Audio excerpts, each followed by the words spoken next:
아직 쓰여지지 않은 스토리. 그 스토리를 완성하기 위해서는 새로운 아이디어를 찾아 움직여야 합니다. 우리의 움직임, 그것은 차세대 전동화 차량을 만드는 것입니다. 당신의 새로운 영감을 찾아서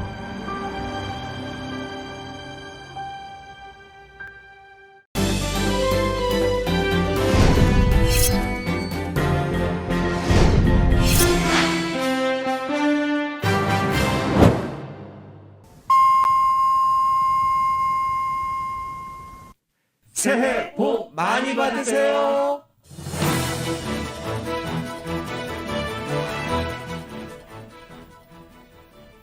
LA 통합교육부 재학생 약 13만 명이 개학 첫 주 등교를 하지 않은 것으로 나타났습니다. 컬버시티 통합교육부는 오미크론 변이 확산으로 다음 주 수업을 모두 취소했습니다.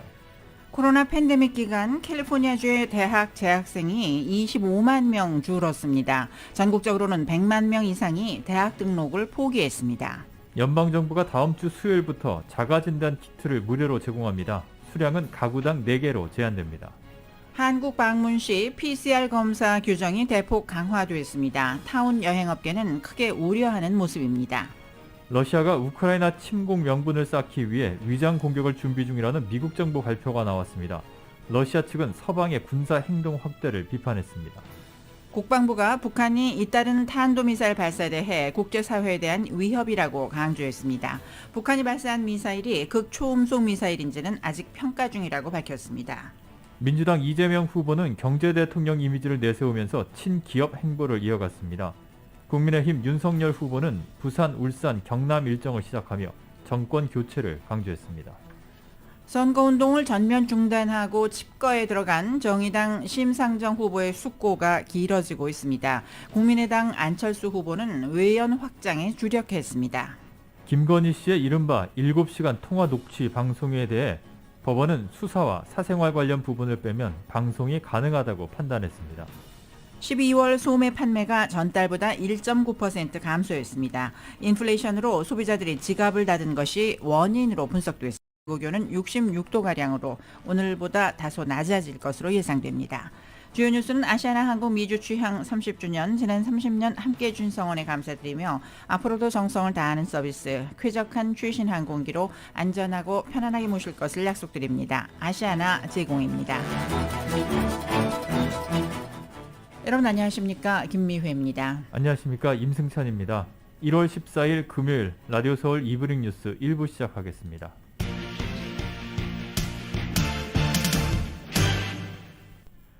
코로나 확산세로 연기가 됐던 LA 카운티의 노숙자 실태 전수조사가 다음 달 재개됩니다. 전수조사는 LA 카운티를 3구역으로 나눠서 3일간 진행이 됩니다. 2월 22일에는 샌게브리엘과 샌퍼난도 밸리 지역에서 전수조사가 진행되고 23일에는 웨스트 LA와 사우스 이스트 LA 그리고 사우스 베이 지역, 마지막인 24일에는 엔텔롭 밸리와 메트로 LA 그리고 사우스 LA에서 실시됩니다. 지난 2020년 LA 카운티의 노숙자 수는 6만 6천여 명, 그리고 LA시 노숙자는 4만 1,000명으로 집계된 바 있습니다.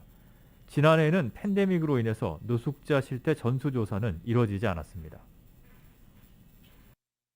LA 카운티 셰리프국이 라크레산타 지역에서 발생한 성폭행 사건 용의자 체포를 위한 주민들의 제보를 당부했습니다.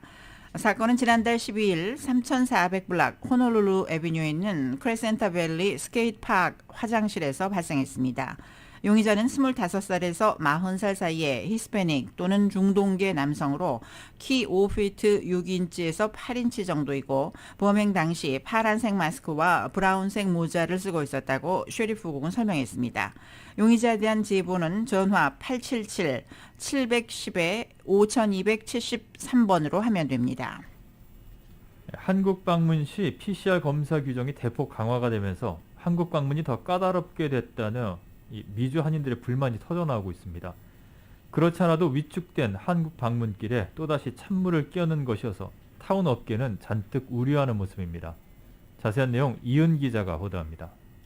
미주 한인들이 20일부로 한국 입국 시 출발이 기준 48시간 내에 PCR로 음성 검사를 받도록 한국의 코로나 방역 조처가 대폭 강화되면서 고국 방문을 계획하는 한인들이 큰 불편을 겪게 되었습니다. 오미크론 확산세로 PCR 검사 수요가 폭증하면서 최근 PCR 검사 결과를 알기까지 적어도 5일에서 최대 10일이 소요되고 있어 한국의 강화된 검사 기준을 맞추기는 사실상 역부족이라는 불만이 터져나오고 있습니다. 즉 한국 방문 시 여행객들은 출발 기준으로 48시간 안에 코로나 PCR 검사를 받고 음성 판정을 받아야 하기 때문에 이 시간을 맞추기 위해서는 미주 한인들은 공항에서 하는 PCR 검사 외에는 사실상 옵션이 없는 상황입니다.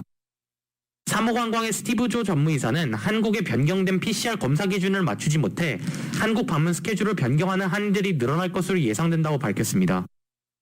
예전에는 72시간에서 좀 여유가 있었는데 이 48시간으로 변경됨에 따라서 주말을 낄 경우에 결과 테스트가 나와야 되기 때문에 좀 문제점이 있으리라고 생각이 됩니다. 우리 취소율이 조금은 있으리라고 생각이 되는데 LA 국제공항 내 검사소를 이용하면 최소 30분에서 최대 하루 안에 PCR 검사 결과를 알 수 있지만 보험이 적용되지 않아 여행객들은 최대 $250를 지불해야 합니다. 종전에는 여행 당일 공항에서 PCR 검사를 받는 대신 여유롭게 여행 수요일 전 타운에서 미리 PCR 검사를 받고 나가는 경우가 많았는데 한국 정부가 종전의 출발일 기준 72시간 내에 받은 음성 결과 대신 출발일 기준 48시간 내에 검사와 동시에 음성 결과까지 받도록 시일을 촉박하게 만들면서 가뜩이나 까다로운 한국 여행길이 더 고달픈 여정이 되게 되었습니다. PCR 검사를 받기 위해 여행객들이 모두 공항으로 몰리면서 공항 검사 외에도 상당한 차질과 혼란이 예상됩니다. PCR 검사가 48시간 이내에 결과를 가지고 탑승할 수 있게 아무래도 이 PCR 검사가 공항에서 받게 되면 많은 분들이 몰림을 해가지고 문제점이 있을 것 같고요. 푸른투어의 박태준 이사는 한국행관광은 자가격리가 의무화되면서 급한 용부가 아니면 미루고 있는 상황 속에서 PCR 검사 기준 강화로 더 한국행 발길이 뜸해질 것이라고 우려하고 있습니다. 예전에는 저희가 검사하면 다음날 나왔어요. 하루에. 근데 지금은 거기도 워낙 지금 PCR 테스트나 또는 코비드 테스트가 굉장히 밀렸어요. 지금 오미크론 그가 너무 확산하다 보니까. 그래서 이게 시간이 정확하게 언제 나온다라는 게 안 나오고 또한 단체 관광을 떠나려는 주민들에게 PCR 검사소를 소개해주곤 했으나 이제는 밀려있는 PCR 검사로 인해 이제는 사전에 연락을 취해달라고 당부한다고 덧붙였습니다. 한국 정부의 자가격리 조처와 함께 강화된 PCR 검사 기준은 사실상 한국 방문을 삼가해달라는 이야기여서 한국 방문은 더 위축될 것으로 보입니다. 라디오 서울 뉴스 이은입니다. LA 카운티의 코로나19 신규 확진자는 오늘도 4만 명을 넘었습니다. 카운티 보건국은 오늘 보고된 신규 확진자는 4만 535명, 사망자는 48명이라고 밝혔습니다. 확진율은 19%로 어제보다 조금 낮아졌습니다. 입원 환자는 4,257명으로 어제보다 52명이 늘었습니다. 이 가운데 600명은 중환자실에서 치료를 받고 있습니다. 지난 일요일 현재 LA 카운티의 5살 이상 인구 가운데 80%가 최소 한 차례 백신을 접종했으며 72%는 접종을 완료한 것으로 집계됐습니다. 오렌지 카운티 코로나19 입원 환자는 또다시 증가했습니다. 카운티 보건국은 오늘 현재 입원 환자는 1,154명으로 어제와 비교해서 82명이 늘었다고 밝혔습니다. 이 가운데 171명은 중환자실에서 치료 중입니다. 신규 확진자는 8,257명이 보고됐습니다. 일일 평균 확진자 수는 인구 10만 명당 108명으로 늘었으며 확진율은 27.5%를 기록 중입니다. 캘리포니아주에서 새롭게 변경된 직장 내 코로나19 규정이 오늘부터 적용됩니다. 집에서 사용하는 자가 진단 키트는 더 이상 결과가 유효하지 않으며 반드시 의료진이나 슈퍼바이저 앞에서 실시한 래피드 테스트 결과나 랩에서 실시한 테스트 검사만이 인정을 받게 됩니다. 마스크는 의료용이나 이와 유사한 마스크를 착용해야 하며 일반 천 마스크를 착용할 경우에는 최소 2겹을 써야 합니다. 코로나19 팬데믹으로 캘리포니아대 대학생 수가 크게 줄어든 것으로 나타났습니다. 비영리 기관 내셔널 스튜던트 클리어링 하우스가 발표한 보고서에 따르면 2021년 가을학기 등록을 마친 대학생 수가 2019년 가을학기와 비교해서 약 25만 명이 줄어들었습니다. 지난해 가을학기 재학생은 전년도보다 9만 9천 명 감소했는데 특히 커뮤니티 칼리지 재학생이 9.9% 줄어든 것으로 나타났습니다. 대학교의 수업이 전면 온라인으로 전환됐던 2020년 가을학기 재학생은 2019년과 비교해서 14만 8천여 명이 감소했습니다. 전국적으로는 팬데믹 기간 100만 명이 넘는 학생들이 등록을 포기한 것으로 나타났습니다. 오미크론 변이 확산으로 컬버시티 교육구가 다음 주 수업을 모두 취소했습니다. 교육부는 당초 다음 주 수요일부터 수업을 재개할 예정이었지만 코로나19 확진자가 가파르게 증가하자 다음 주 금요일까지 예정됐던 수업을 취소한다고 밝혔습니다. 컬버시티 통합교육구 내 초중고등학교는 물론이고 어덜트 스쿨도 다음 주 금요일까지는 문을 열지 않습니다. LA 통합교육구 재학생 3명 가운데 1명은 봄학기 개학 첫 주 등교를 하지 못한 것으로 나타났습니다. 교육부에 따르면 약 13만 명의 학생들이 코로나 감염이나 확진자와의 밀접 접촉 또는 감염 우려 등으로 등교를 하지 않았다고 밝혔습니다. 학생들뿐만 아니라 교사들의 결근도 이어져서 상당수의 대체 교사들이 수업에 투입됐다고 교육부는 설명했습니다. 한편 알버토 카르바뉴 차기 LA 통합교육구 교육감은 학교의 안전을 위해 코로나19 방역 지침을 한층 강화했다면서 보다 많은 학생들이 수업에 참여해 줄 것을 당부했습니다. 전국적으로 급속히 확산하고 있는 오미크론 변이가 이번에는 초중고등학교의 수업에 타격을 주고 있습니다. CNN은 오늘 오미크론 변이로 인해 확진자가 크게 늘고 교사가 부족해지면서 일부 학교가 불가피하게 대면 수업을 중단하고 온라인 수업으로 전환하고 있다고 보도했습니다. 아직 대부분의 학교는 정상적으로 수업을 진행 중이지만 데이터 수집 분석 업체 버비오는 어제 기준 최소 2,141개 학교가 대면 수업을 중단했다고 집계했습니다. 전국에서 학생이 4번째로 많은 네바다주 클라크 카운티 교육구는 극심한 교사 부족이 있고 필라델피아에서도 320여 개 학교 중 3분의 1가량이 온라인 수업으로 옮겨갔습니다. 코로나19 확진자 수가 대면 수업을 위한 기준치를 초과한 데다 교직원이 부족해진 때문으로 분석되고 있습니다. 연방정부가 웹사이트를 통해서 무료로 코로나 테스트 키트를 나눠줍니다. 백악관은 오늘 최근 자가 코로나 진단키트의 급증 부족에 대처하기 위해서 연방정부 웹사이트인 covidtest.gov를 런칭한다고 밝혔습니다. 국민들은 다음 주 수요일인 19일부터 이 사이트로 가서 무료 래피드 코로나 테스트 킷을 주문할 수 있습니다. 무료 테스트 킷은 한 가구당 4개로 한정됩니다. 웹사이트에 이름과 주소를 기입하면 배송은 무료고 주문 후 7일에서 12일 내에 배송이 됩니다. 오미크론 변이 확산으로 전국 코로나19 입원 환자가 팬데믹 이후 최고 수준으로 증가하면서 의료 체계에 비상이 걸렸습니다. 뉴욕타임즈는 어제 기준 전국의 7일간 하루 평균 신규 코로나19 확진자를 80만 3,736명으로 집계했습니다.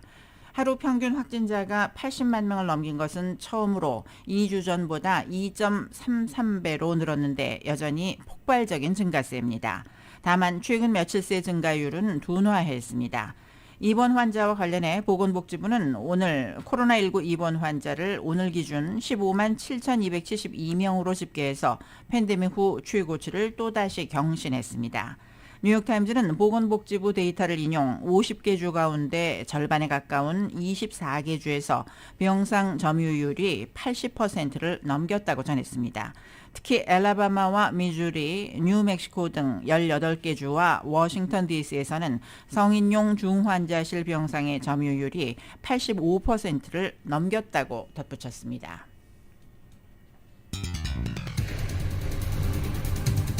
라디오 솔리브닝 뉴스 1부 이 시간은 LA와 가든그로브 두 곳에서 모시는 금강안경 검안과 1250만 불 교통사고 최고보상 교통사고 전문 천재 변호사 리차드 호프만, 빛으로 태어나는 당신은 카후나 미인, 100% 근적외선 마스크는 카후나뿐입니다. 정직한 빛 카후나 LED 마스크, 온오프 PRGR, 야마하 폴틴, MU 스포츠, 전미국 독점 총판 올림픽 골프 공동 제공으로 마련합니다.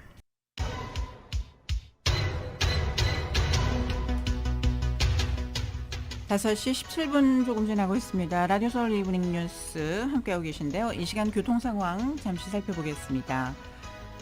한인타운 인근의 각 프리웨이 구간들 점점 심한 정체 현상 보이기 시작하고 있는데요. 101번 프레이 사우스 방면 할리우드 블루버드 구간부터 속도가 떨어지기 시작하고 있습니다.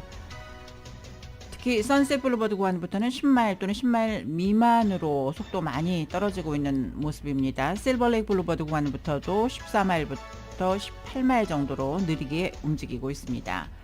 이 밖에 5번 프레이 사우스 방면 파크 드라이브 구간부터 글렌데일 블루버드까지 10마일대, 플래처 드라이브 구간부터도 20마일대로 서행하고 있는 모습입니다.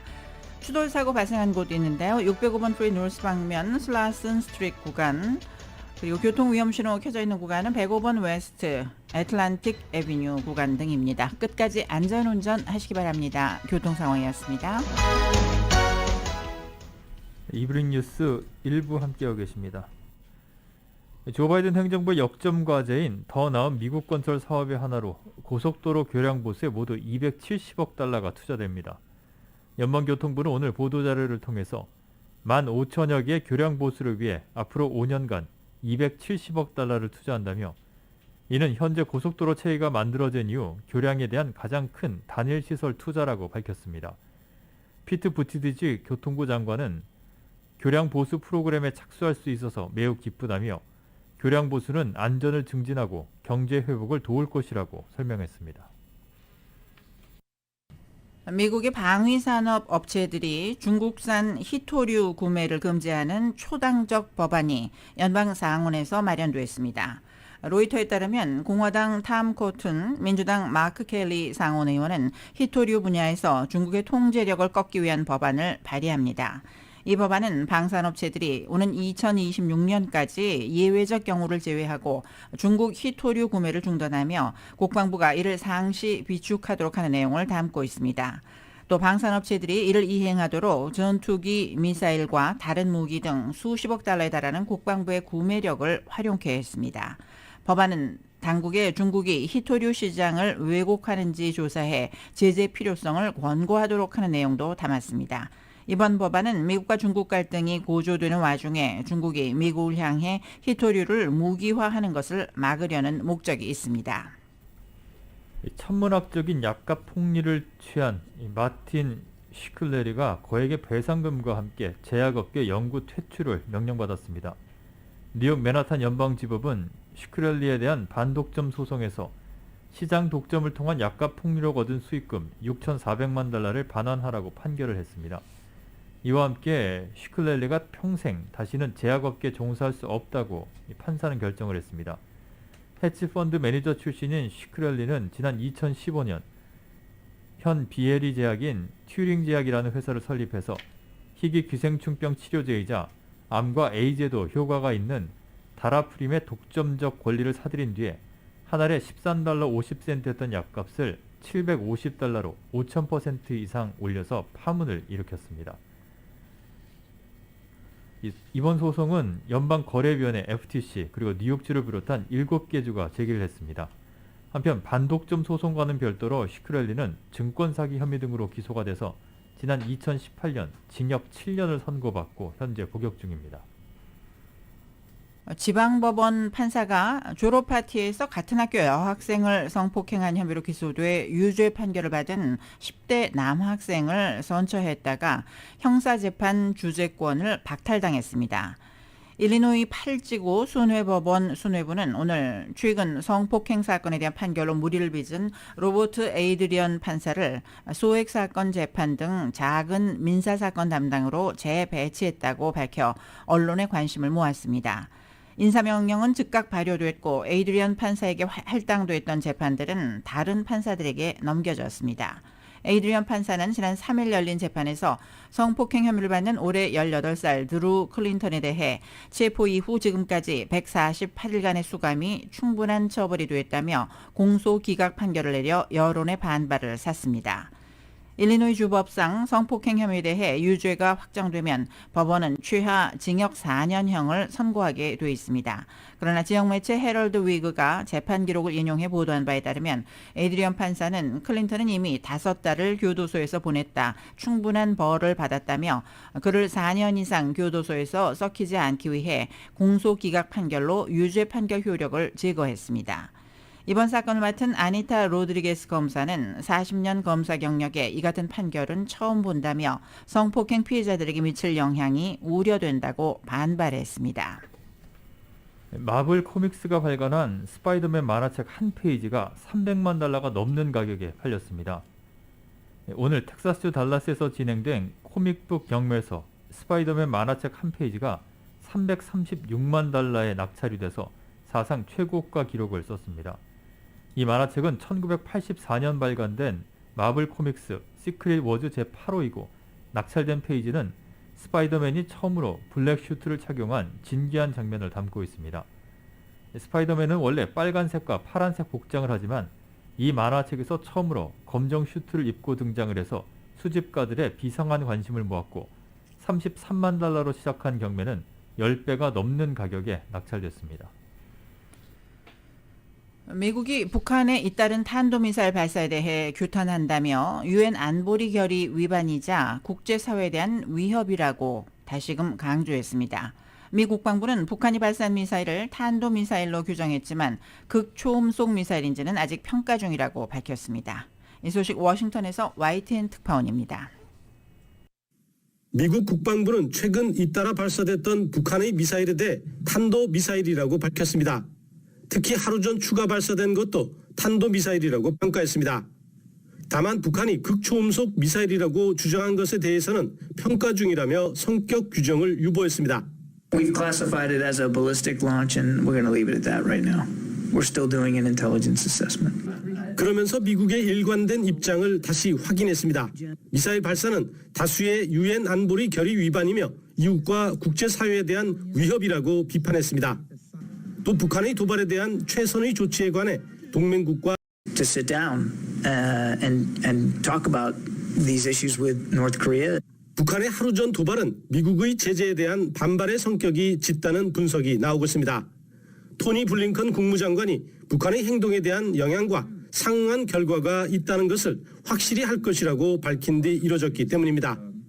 이에 따라 제재 후 추가 도발에 대해 미국이 추가 제재로 다시 맞설지 주목되고 있습니다. 워싱턴에서 YTN 강태욱입니다. 토니 블링컨 국무장관과 한국의 정의용 외교부 장관은 오늘 통화를 하고 북한의 잇단 미사일 발사 문제를 협의했습니다. 국무부는 오늘 보도자료를 내고 블링컨 장관과 정 장관의 통화 사실을 전하면서 블링컨 장관은 한미동맹이 인도태평양 지역의 평화, 안보, 그리고 번영의 핵심 축임을 재확인했다면서 블링컨 장관은 북한의 탄도미사일 발사를 규탄했다고 밝혔습니다. 또 블링컨 장관은 통화에서 북한의 탄도미사일 발사는 복수의 유엔 안보리 결의 위반임을 지적하고 지속적인 한미일 3자 협의의 필요성을 강조했으며 한국의 안보에 대한 미국의 약속은 철통 같다는 점을 확인했다고 국무부는 강조했습니다. 두 장관은 이번 통화에서 한반도 항구적 평화와 완전한 비핵화를 이루기 위한 방안에 대해서도 논의한 것으로 전해졌습니다. 미국이 북한의 대량 살상 무기와 탄도미사일 프로그램 개발에 관여한 혐의로 북한인과 함께 러시아인과 기업을 제재 대상에 올린 데 대해 러시아가 강하게 반발했습니다. 마리아 자하로바 러시아 외무부 대변인은 오늘 외무부 사이트에 올린 공식 논평을 통해 북한의 모든 미사일 프로그램을 위한 부품과 기술 공급에서 러시아 국적자와 회사가 핵심적 역할을 했다는 미 국무부의 발표는 국제 접촉 문화 측면에서 절대적으로 용납될 수 없고 수용할 수 없는 일이라고 비판했습니다. 자하로바 대변인은 미국은 스스로 증거를 찾는 수고를 하지 않고 꾸며낸 얘기로 억지스럽고 근거 없는 비난을 퍼붓고 있다고 주장했습니다. 러시아 외무부의 논평은 미국이 제재 리스트를 발표한 지 이틀 만에 나왔습니다. 러시아 측이 우크라이나 침공 명분을 쌓기 위해 위장 공격을 준비 중이라는 미국 정부 발표가 나왔습니다. 우크라이나군으로 가장한 러시아 공작원들이 선제 공격을 하면 반격하는 방식으로 침공이 시작될 것이라는 관측인데 러시아 측에서는 오히려 서방의 군사 행동 확대를 비판했습니다. 이 소식은 KBS가 보도합니다. 러시아 공작원들이 우크라이나 군을 가장해 자국을 공격하는 위장 작전을 준비하고 있다고 미국 백악관이 전했습니다. 러시아 측에서 선제 공격에 반격하는 형태로 우크라이나를 침공하기 위한 명분 쌓기라는 겁니다. We have information that indicates Russia has already pre-positioned a group of operatives to conduct a false flag operation in eastern Ukraine. The operatives are trained in urban warfare and in using explosives. 위장 공격은 이미 8년 전 러시아가 크림반도를 병합할 당시에도 활용됐던 전술입니다. 우크라이나 상황과 관련해선 특히 사회관계망 서비스에서 침공을 정당화하는 허위 거짓 정보도 광범위하게 유포되고 있다는 게 미국 측 설명입니다. 이런 가운데 미 국방부에선 외교적 노력이 실패할 경우에 대비하고 있다는 입장도 나왔습니다. We have and we will continue to provide security assistance to Ukraine to help them better defend themselves. 이에 대해 러시아는 침공 준비 의혹에 근거가 없다며 오히려 서방 측 군사행동이 위협을 가중시키고 있다고 반박했습니다. натовцы наращивают свои сухопутные силы, авиацию на территориях, которые прямо прилегают к Украине, на Черном море. Учения, их масштаб, количество возросло многократно. 미국과 러시아 모두 추가談判 가능성을 열어놓고 있지만 전략적 이해가 걸린 사안이라는 측면에서 진통이 불가피해 보입니다. 워싱턴에서 KBS 뉴스 김기현입니다. 지금까지 미국 소식 전해드렸습니다. 라디오 서울 이브닝 뉴스, LA와 가든그로브 두 곳에서 모시는 금강안경 검안과 1250만 불 교통사고 최고보상 교통사고 전문 천재 변호사 리차드 호프만 제공으로 함께하고 계십니다.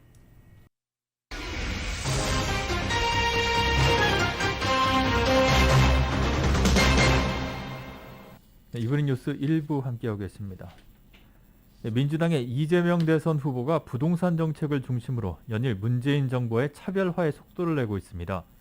송영길 대표도 이재명 후보가 문재인 정부 검찰에서 탄압받던 사람이라면서 힘을 보탰는데 이런 차별화 기조가 나오자 오히려 당내 갈등의 불씨가 되는 것 아니냐는 해석도 나옵니다. YTN이 보도합니다. 20대 대통령 선거를 50여일 앞둔 민주당과 이재명 후보 모두에게 여전히 수도권 민심은 걱정거리입니다. 싸늘한 부동산 여론 때문인데 이재명 후보는 재개발, 재건축 규제 완화 카드까지 꺼내들었습니다. 재개발, 재건축 신속 협의제를 도입하고 500%까지 용적률 상향이 가능한 4종 주거지역을 신설하겠습니다. 역대 민주정부에서 추진하던 부동산 정책 기조와 확연히 선을 그었다는 평가가 나올 정도였습니다. 재건축, 재개발 규제 완화가 지금 현재 문재인 정부의 정책 방향과 결을 달리하지 않느냐라는 말씀이신데요. 공감합니다. 맞습니다. 정부가 짠 추경안에 대해서도 찔끔찔끔 돈을 풀고 있다고 날을 세울 정도로 이재명 후보는 연일 문재인 정부와의 차별화에 속도를 내고 있습니다. 당내 다수는 대권을 잡기 위한 어쩔 수 없는 전략적 판단일 것으로 보지만 불편하게 바라보는 시선도 물론 존재합니다. 선거 기간이기 때문에 그러겠습니다만 문재인 정부의 성취까지도 사실과 다르게 평가하는 경향이 없지 않습니다. 이것은 잘못입니다. 경선 과정에서 이리저리 갈라진 당을 겨우 하나로 수습했는데 원팀의 균열 조짐이 보이고 있는 겁니다.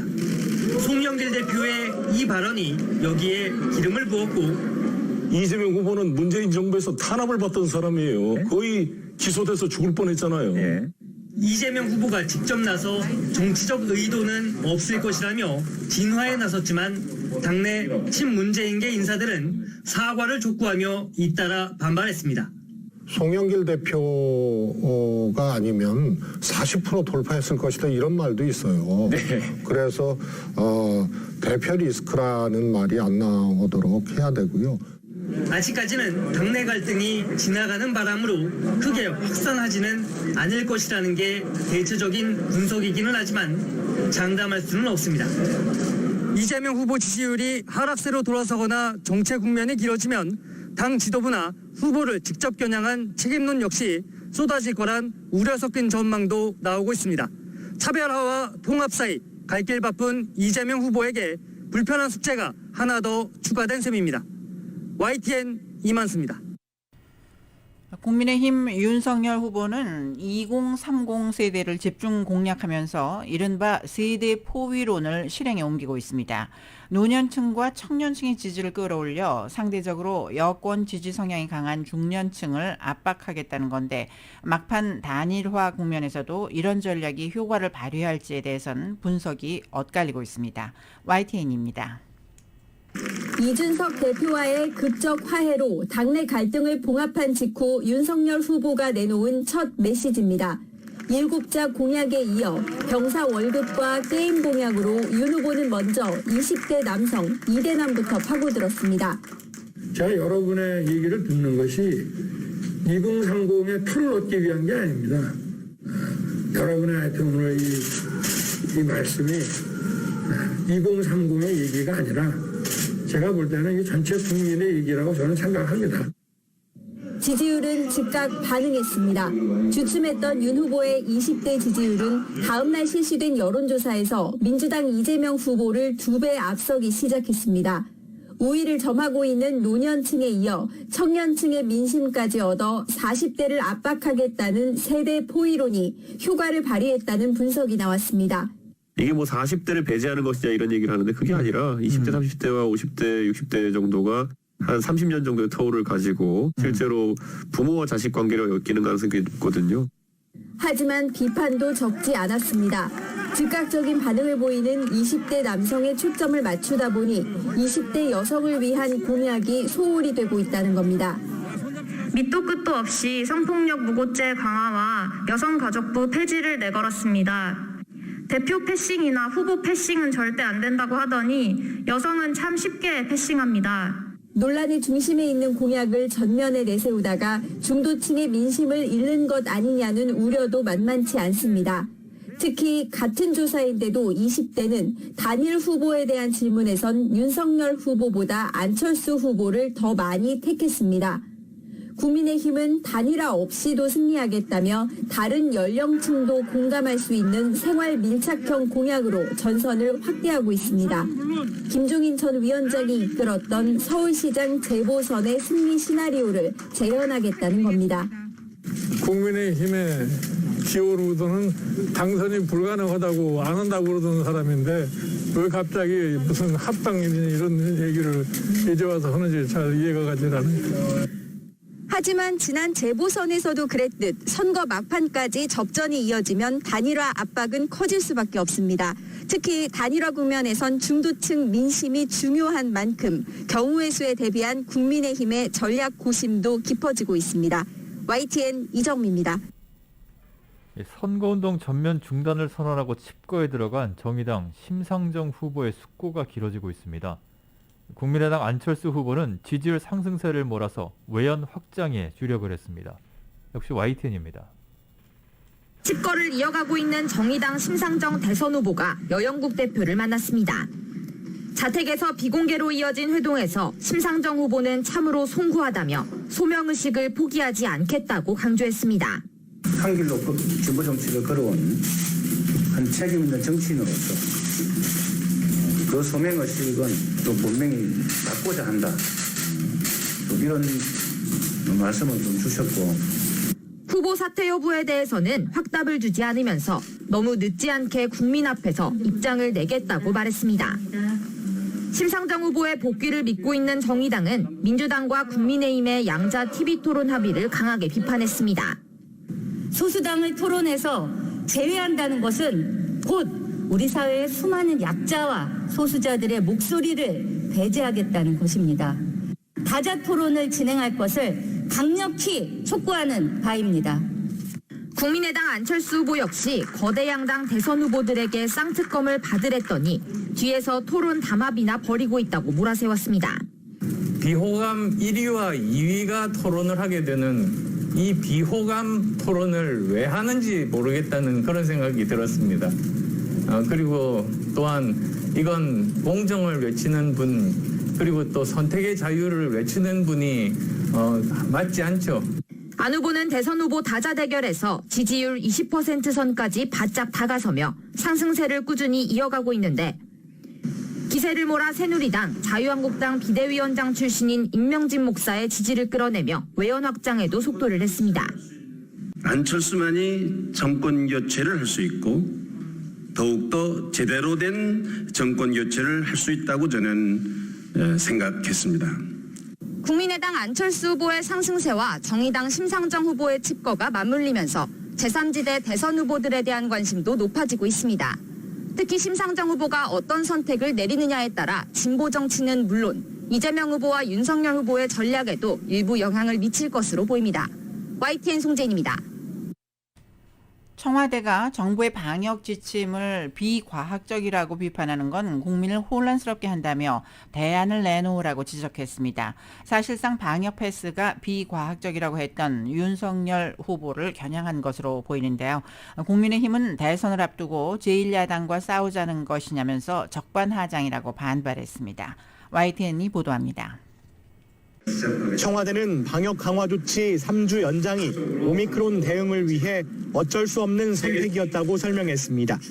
박수현 국민소통수석은 그러면서 정부의 방역 지침을 비과학적이라고 비판하는 목소리는 책임 있는 태도가 아니라고 지적했습니다. 명확한 근거 없이 방역 지침을 비과학적이라고 비판하며 국민을 혼란스럽게 하고 있습니다. 그렇다면 다른 대안을 제시해 주기 바랍니다. 방역은 국민의 생명과 직결된다면서 정치적으로 접근하지 말아달라고도 강조했습니다. 청와대는 누구의 발언을 겨냥한 것인지 밝히지 않았지만 국민의힘 윤석열 대선 후보를 겨냥한 것으로 해석됐습니다. 윤 후보가 최근 비과학적인 방역 패스 정책을 폐기해야 한다고 거듭 주장했기 때문입니다. 정부의 방역 정책은 과학적 분석이나 역학 자료를 바탕으로 하지 않은 비과학적이고 무리한 측면이 많다는 점을 지적하지 않을 수 없습니다. 국민의힘은 적반하장, 아나무인이라며 즉각 반발했습니다. K방역 운운하며 성과를 지켜세우더니 궁지에 몰리니 야당에 대안을 내놓으라고 되레 큰 소리를 친다고 목소리를 높였습니다. 또 대선을 앞두고 제1야당과 싸우자는 것이냐며 청와대의 입장이 문재인 대통령 뜻인지 밝히라면서 박수현 수석 사퇴까지 언급했습니다. 윤 후보 역시 발끈했습니다. 청와대가 대안을 내야 되는 게 정부 아니겠습니까? 저희가 정 대안이 없으면 제가 가르쳐 드리겠습니다. 방역 지침을 놓고 이례적으로 청와대와 야당이 설전을 벌인 셈인데 청와대는 특정 세력을 비판하려는 것이 아니라 코로나19 상황이 너무나 엄중하다는 점을 다시 한번 강조하려는 의도였다고 거듭 밝혔습니다. YTN 백종규입니다. 정치권에서는 김건희 씨의 이른바 7시간 통화 녹취 방송 여부가 이슈입니다. 녹음 파일을 MBC가 방송하겠다고 하자 김건희 씨 측이 방송금지 가처분 신청을 했는데 법원은 수사 그리고 사생활 관련 부분을 빼면 방송이 가능하다고 판단을 했습니다. 이 소식은 KBS가 보도합니다. 법원은 국민의힘 윤석열 후보 부인 김건희 씨를 공적 인물이라고 봤습니다. 그래서 김 씨의 사회적 이슈에 대한 견해나 정치적 견해는 공적 관심 사안이라고 밝혔습니다. 이에 따라 김건희 씨와 유튜브 채널 소속 이모 씨 간의 7시간 통화 녹음 파일 중 일정 부분이 방송 가능해졌습니다. 다만 법원이 방송 불가라고 제외한 부분도 있습니다. 김 씨 관련 수사가 진행 중인 사안, 사생활과 관련된 부분은 빼라는 겁니다. 이 씨가 김건희 씨의 동의 없이 사적 대화를 녹음했기 때문에 위법성이 있다는 김건희 씨 측 의견은 받아들여지지 않았습니다. 이것은 분명히 불법적인 녹음이고 헌법이 인정하는 음성권도 침해하는 것입니다. 이에 대해서 전부 소명했습니다. 법원의 결정 과정에서 7시간 통화 녹음 파일에 어떤 취지의 내용이 담겼는지도 일부 알려졌습니다. 김건희 씨는 통화에서 캠프에 제대로 된 사람이 없다며 통화 상대인 이 씨에게 캠프를 지도해달라, 캠프에 자리를 만들어줄 수 있다고 말했습니다. 보수는 돈을 주니 미투가 안 터진다는 취지의 발언도 한 것으로 알려졌습니다. 이 내용들은 법원이 방송 가능하다 허용한 부분입니다. 방송 예정인 MBC 측은 법원의 결정 취지에 따라 예정대로 방송할 계획이라고 밝혔습니다. KBS 뉴스 박민철입니다. 라디오 서울 이브닝 뉴스 함께하고 계십니다. 빛으로 태어나는 당신은 카후나 미인, 100% 근적외선 마스크는 카후나뿐입니다. 정직한 빛 카후나 LED 마스크. 온오프 PRGL 야마하 14 MU 스포츠 전 미국 독점 총판 올림픽 골프 제공입니다. 잠시 후에는 경제 소식 전해드립니다.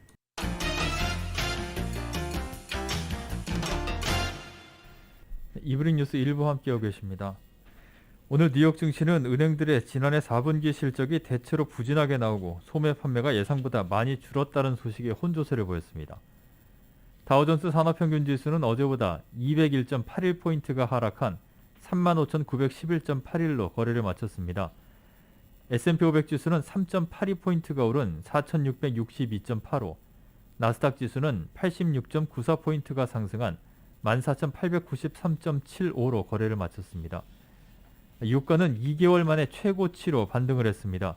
뉴욕 상업거래소에서 2월물 서부 텍사스산 원유 가격은 어제보다 1달러 70센트가 오른 배럴당 83달러 82센트에 거래를 마쳤습니다. 이는 지난해 11월 9일 84달러 15센트 이후 최고 수준입니다. 치솟는 인플레이션과 코로나19 급증으로 전국의 소비자들이 연말에 지갑을 닫은 것으로 나타났습니다. 연방상무부는 오늘 12월 소매 판매가 전월보다 1.9% 감소했다고 밝혔습니다. 최근 10개월 사이 최대폭 감소라고 언론들은 전했습니다. 블룸버그 통신이 집계한 전문가 전망치 0.1% 감소보다 감소폭이 훨씬 컸습니다. 자동차, 가솔린, 식료품 등을 제외한 근원 소매 판매는 3.1%가 줄어 지난해 2월 이후 가장 큰 폭의 감소를 기록했습니다. 연말 쇼핑 대목인 12월마저 소비자들이 지출을 줄인 것은 고공행진하는 물가로 주머니 부담이 커졌기 때문으로 풀이되고 있습니다. 12월 수입 물가가 넉 달 만에 하락세로 들어섰습니다. 노동부는 12월 수입 물가 지수가 전월 대비 0.2% 감소했다고 밝혔습니다. 12월 수입 물가 지수는 월스트리트 저널이 집계한 전문가 예상치 0.2% 상승도 하회했습니다. 수입 물가는 지난 8월 0.2% 감소를 기록한 이후 줄곧 상승세를 보이다가 넉 달 만에 하락세로 반전했습니다. 수입 물가 하락세의 반전은 높은 인플레이션 국면이 끝나갈 수 있다는 점을 시사합니다. 다만 하락세를 보인 12월 수입 물가에도 불구하고 지난해 전체 수입 물가는 전년 대비 10.4%가 증가했습니다. 1월 소비자들의 경제 신뢰도가 오미크론 확산과 인플레이션 우려 속에서 하락했습니다. 미시간 대학은 오늘 1월 미시간대 소비자 태도 지수 예비치가 68.8로 전월보다 하락했다고 발표했습니다. 1월 소비자 태도 지수 예비치는 10년 만에 최저치였던 지난해 11월 67.4보다 높지만 두 번째로 낮은 수준입니다. 향후 6개월간의 경기를 예상하는 1월 소비자 기대지수는 65.9로 직전월에 68.3보다 올랐습니다. 대형 은행들이 엇갈린 실적을 내놨습니다. 최대 은행인 JP모건 체이스는 오늘 지난해 4분기 순이익이 104억 달러로 전년 동기보다 14%가 감소했다고 밝혔습니다. 주당 순이익은 3달러 33센트로 금융정보업체인 팩트셋이 집계한 전문가 전망치 3달러 1센트를 상회했습니다. 시티그룹도 지난해 4분기 순이익이 32억 달러로 전년 동기보다 26% 급감했다고 밝혔습니다. 매출은 170억 달러로 1%가 늘었습니다. 웰스파고의 4분기 매출은 208억 6천만 달러로 전년 동기보다 13%가 증가한 것으로 집계됐습니다. 세계 최대 자산 운용사인 블랙독도 4분기 실적 발표를 통해서 순이익과 매출이 각각 6% 그리고 14% 증가했다고 밝혔습니다. 연방준비제도 이사회의 지난 2021년 순이익이 급격 후보의 칩거가 맞물리면서 제3지대 대선 후보들에 대한 관심도 높아지고 있습니다. 특히 심상정 후보가 어떤 선택을 내리느냐에 따라 진보 정치는 물론 이재명 후보와 윤석열 후보의 전략에도 일부 영향을 미칠 것으로 보입니다. YTN 송재인입니다.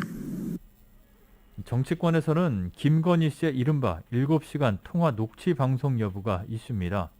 녹음 파일을 MBC가 방송을 하겠다고 하자 김건희 씨 측이 방송금지 가처분 신청을 냈는데요. 이 법원은 수사와 사생활 관련 부분을 빼면 방송이 가능하다고 판단을 했습니다. 이 소식은 KBS가 보도합니다. 법원은 국민의힘 윤석열 후보 부인 김건희 씨를 공적 인물이라고 봤습니다. 그래서 김 씨의 사회적 이슈에 대한 견해나 정치적 견해는 공적 관심 사안이라고 밝혔습니다. 이에 따라 김건희 씨와 유튜브 채널 소속 이모 씨 간의 7시간 통화 녹음 파일 중 일정 부분이 방송 가능해졌습니다. 다만 법원이 방송 불가라고 제외한 부분도 있습니다. 김 씨 관련 수사가 진행 중인 사안, 사생활과 관련된 부분은 빼라는 겁니다. 이 씨가 김건희 씨의 동의 없이 사적 대화를 녹음했기 때문에 위법성이 있다는 김건희 씨 측 의견은 받아들여지지 않았습니다. 이것은 분명히 불법적인 녹음이고 헌법이 인정하는 음성권도 침해하는 것입니다. 이에 대해서 전부 소명했습니다. 법원의 결정 과정에서 7시간 통화 녹음 파일에 어떤 취지의 내용이 담겼는지도 일부 알려졌습니다.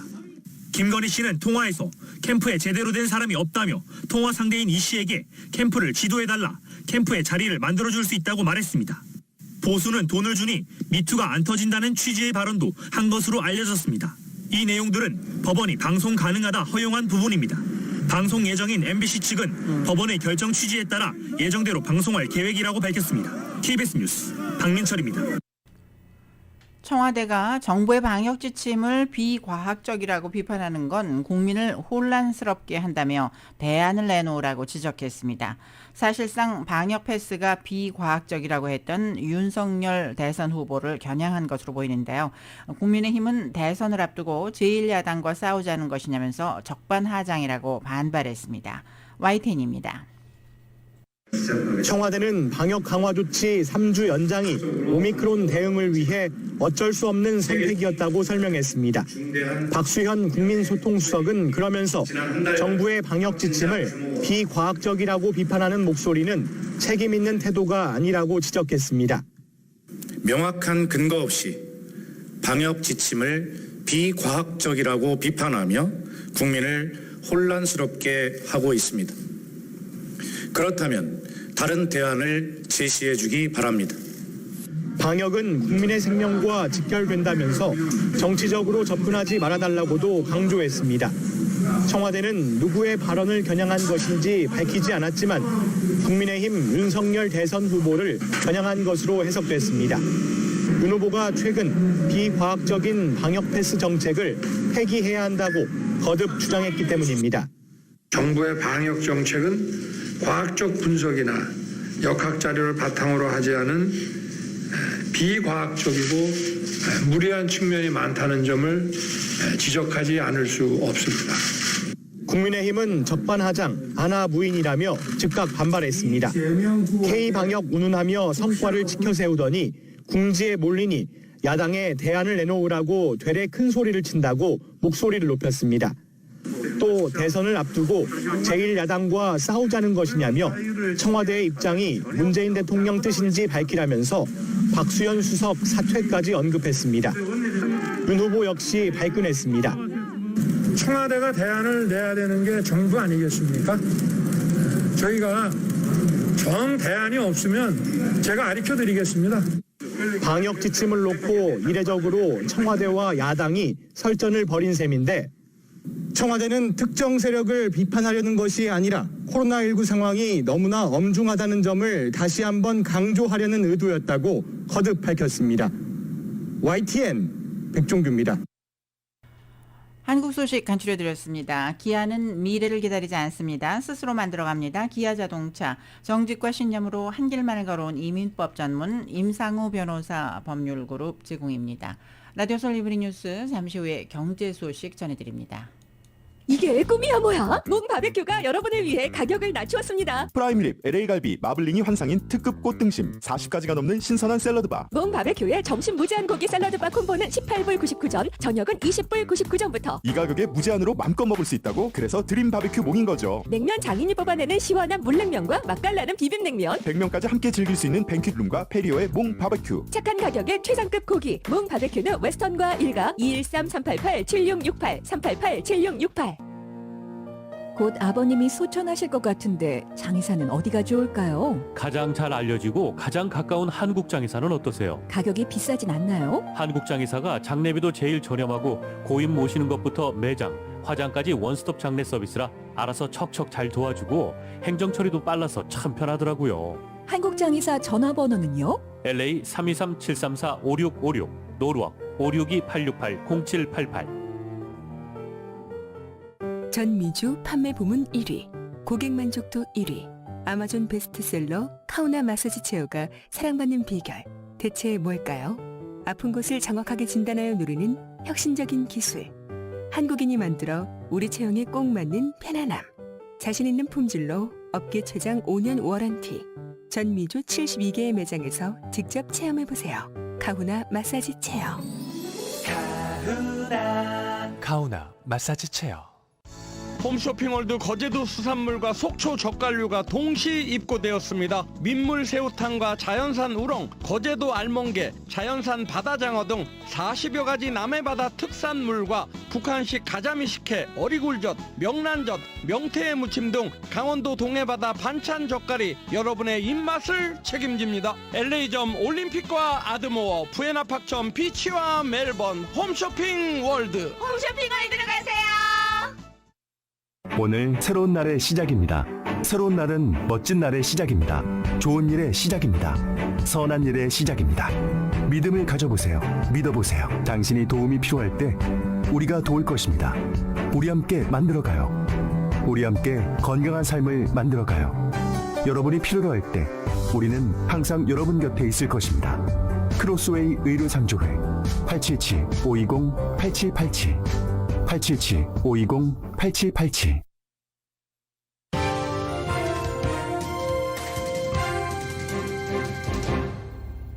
이브닝 뉴스 2부 경제 소식입니다.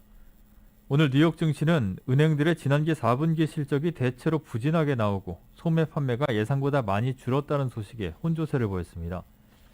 다우존스 산업평균지수는 어제보다 201.81포인트가 하락한 35,911.81로 거래를 마쳤습니다. S&P 500 지수는 3.82포인트가 오른 4,662.85, 나스닥 지수는 86.94포인트가 상승한 14,893.75로 장을 마감했습니다. 유가는 2개월 만에 최고치로 반등을 했습니다. 뉴욕 상업거래소에서 2월물 서부 텍사스산 원유 가격은 어제보다 1달러 70센트가 오른 배럴당 83달러 82센트에 거래를 마쳤습니다. 이는 지난해 11월 9일 이후 최고 수준입니다. 유가는 주간 기준으로는 6% 정도가 상승했습니다. 치솟는 인플레이션과 코로나19 급증으로 전국의 소비자들이 연말에 지갑을 닫은 것으로 나타났습니다. 연방상무부는 오늘 12월 소매 판매가 전월보다 1.9% 감소했다고 밝혔습니다. 최근 10개월 사이 최대 폭의 감소라고 언론들은 전했습니다. 블룸버그 통신이 집계한 전문가 전망치 0.1% 감소보다 감소폭이 훨씬 컸습니다. 자동차, 가솔린, 식료품 등을 제외한 근원 소매 판매는 3.1%가 줄어 지난해 2월 이후 가장 큰 폭의 감소를 기록했습니다. 연말 쇼핑 대목인 12월마저 소비자들이 지출을 줄인 것은 고공행진하는 물가로 주머니 부담이 커졌기 때문으로 풀이되고 있습니다. 12월 수입 물가가 넉 달 만에 하락세로 돌아섰습니다. 노동부는 12월 수입 물가 지수가 전월 대비 0.2% 감소했다고 오늘 아침 발표했습니다. 12월 수입 물가 지수는 월스트리트저널이 집계한 전문가 예상치 0.2% 상승도 하회했습니다. 수입 물가는 지난 8월 0.2% 감소를 기록한 이후 줄곧 상승세를 보이다가 넉 달 만에 하락세로 반전했습니다. 수입 물가 하락세 반전은 높은 인플레이션 국면이 끝나갈 수 있다는 점을 시사하고 있습니다. 다만 하락세를 보인 12월 수입 물가에도 불구하고 지난해 전체 수입 물가는 전년 같은 기간 대비 10.4%가 증가했습니다. 연간 상승률은 2007년 이후 약 14년 만에 최대폭이었습니다. 1월 소비자들의 경제 신뢰도가 오미크론 확산과 인플레이션 우려 속에서 하락했습니다. 미시간대는 오늘 1월 미시간대 소비자 태도 지수 예위치가 68.8로 전월보다 하락했다고 발표했습니다. 1월 소비자 태도 지수 예위치는 10년 만에 최저치였던 지난해 11월 67.4보다 높지만 두 번째로 낮은 수준입니다. 향후 6개월간의 경기를 예상하는 1월 소비자 기대 지수는 65.9로 직전 월에 68.3보다 올랐습니다. 월스트리트의 대형 은행들이 엇갈린 실적을 내놨습니다. 전국 최대 은행인 JP모건 체이스는 오늘 지난해 4분기 순이익이 104억 달러로 전년 동기보다 14% 감소했다고 밝혔습니다. 주당 순이익은 3달러 33센트로 금융정보업체인 팩스셋이 집계한 전문가 전망치 3달러 1센트를 상회했습니다. 시티그룹도 지난해 4분기 순이익이 32억 달러로 전년 동기보다 26% 급감했다고 밝혔습니다. 매출은 170억 달러로 1%가 늘었습니다. 이들과는 달리 웰스파고는 지난해 4분기 57억 5천만 달러의 순이익으로 전년 동기보다 86%가 급증했다고 발표했습니다. 웰스파고의 4분기 매출도 208억 6천만 달러로 전년 동기보다 13%가 증가한 것으로 집계됐습니다. 세계 최대 자산운용사인 블랙독도 오늘 4분기 실적을 발표하고 순이익과 매출이 전년 동기보다 각각 6% 그리고 14% 증가했다고 밝혔습니다. 연방준비제도의 지난 2021년 순이익이 급격히 증가했습니다. 오늘 연준과 다우존스에 따르면 연준은 지난해 1,078억 달러의 순이익을 기록한 것으로 추산되며 이 중 연방재무부에 1,074억 달러를 송금합니다. 재무부로 송금되는 액수는 직전 해보다 193억 달러가 증가한 수준입니다. 2020년 송금액은 869억 달러였습니다. 연준의 수익 대부분은 보유하고 있는 채권 이자에서 발생하며 여기에서 비용을 제외한 초과 수익을 정부로 반환합니다. 연준은 지난 2020년 3월부터 팬데믹에 대응해 국채와 주택저당증권 보유를 확대해 왔습니다. 이에 연준 대차 대조표는 지난 2년 동안 4조 1,000억 달러에서 8조 7천억 달러 이상으로 급격히 불어났습니다. 연방준비제도의 3인자인 존 윌리엄스 뉴욕 연방준비은행 총재가 점진적 금리 인상 시작 결정이 임박했다고 밝혔습니다. 윌리엄스 총재는 오늘 외교협회 주최 온라인 행사에서 통화 완화를 줄이는 과정에서 다음 조치는 기준금리를 현재 매우 낮은 수준에서 좀 더 정상적인 수준까지 점진적으로 올리는 것이라고 말했습니다. 이어 노동시장이 매우 강하다는 분명한 신호들을 고려할 때 우리는 그 절차를 시작하기 위한 결정에 다가가고 있다고 설명했습니다. 윌리엄스 총재는 하지만 연내 금리 인상의 횟수나 첫 금리 인상 시점 등에 관한 구체적인 언급은 삼가했습니다.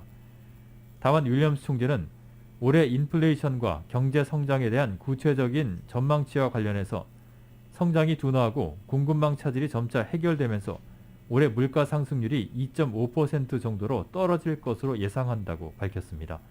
그러면서 내년엔 연준 목표치인 2% 근처로 내려올 것이라고 내다봤습니다. 조 바이든 대통령이 오늘 세라 블룸 레스킨 전 재무부 부장관을 연준 금융감독 담당 부의장으로 선택하는 등 3명의 연준 이사를 지명했다고 백악관이 밝혔습니다. 바이든 대통령은 레스킨 외에 리사 쿡 미시간 주립대학 교수와 필립 제퍼슨 데이비슨 칼리지 교수를 각각 연준 이사로 지명했습니다.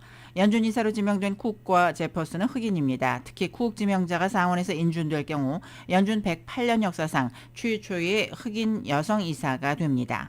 제퍼슨 지명자가 인준되면 14년 만에 흑인 남성 연준 이사이자 연준 역사상 4번째 흑인 남성 이사가 됩니다. 로이터 통신은 이들이 상원에서 인준되면 연준 역사상 인종과 성별에서 가장 다양한 지도부가 구성된다고 전했습니다. 일론 머스크 테슬라 CEO가 오늘 트위터를 통해서 테슬라 상품을 도지코인으로 구매할 수 있다고 말했습니다. 실제로 테슬라 온라인숍에서는 어린이용 전기 바이크인 사이버코드 그리고 호루라기 기념품인 사이버 휘슬 등 일부 물품이 도지코인으로 결제할 수 있는 것으로 알려졌습니다. 사이버 트럭을 본뜬 휘슬의 가격은 300도지, 그리고 텍사스 기가 팩토리를 기념한 벨트 버클은 835도지로 책정이 됐습니다. 지난해 12월 머스크는 테슬라가 일부 상품을 도지코인으로 받겠다고 밝힌 바 있습니다. 맥그리들즈로 아침을 열어보세요. 맥도날드 제공입니다. LA로는 오늘 흐린 날씨가 밤에도 이어지겠습니다. 밤 최저기온 54도가량 되겠고 내일도 역시 구름 많이 끼는 날씨 이어집니다. 내일 낮 최고기온 오늘보다 많이 떨어진 66도가량의 낮 최고기온 보이겠고 밤 최저기온 56도로 예상됩니다. 한편 일요일에는 낮 최고기온이 74도가량으로 다시 올라가겠습니다. LA 카운티 산악지대와 LA 카운티 해안가, 벤츄라 카운티 해안지대에 강풍주의보가 토요일인 내일 오후 3시까지 내려져 있습니다. 내일 낮 최고기온은 오렌지 카운티 지역 68도, 밸리와 인랜드 엠파이어 66도, 해안 지역 69도까지 오르겠습니다. 하와이 호놀룰루 오늘 밤 곳에 따라 구름 끼겠고 밤 최저 65도, 내일은 대체로 맑은 날씨 보입니다. 낮 최고 79도가량 예상됩니다. 끝으로 한국 날씨입니다. 주말인 오늘 한파가 주춤하겠습니다. 하지만 중부지방은 오후부터 곳곳에 비나 눈이 내리겠습니다. 오늘 서울의 낮 기온은 3도로 어제보다 2도가량 높겠고 남부지방은 대구 7도, 부산 8도로 비교적 포근하겠습니다. 내일 아침 기온은 영하 5도로 오늘과 비슷합니다.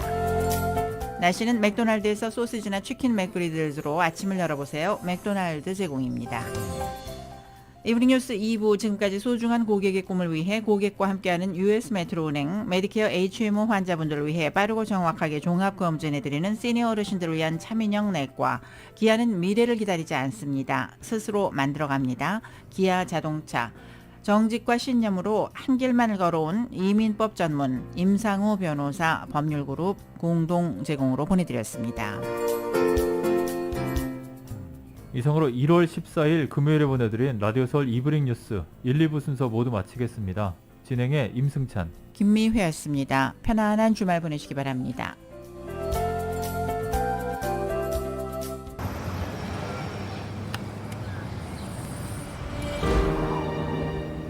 아직 쓰여지지 않은 스토리. 그 스토리를 완성하기 위해서는 새로운 아이디어를 찾아 움직여야 합니다. 우리의 움직임, 그것은 차세대 전동화 차량을 만드는 것입니다. 당신의 새로운 영감을 찾아서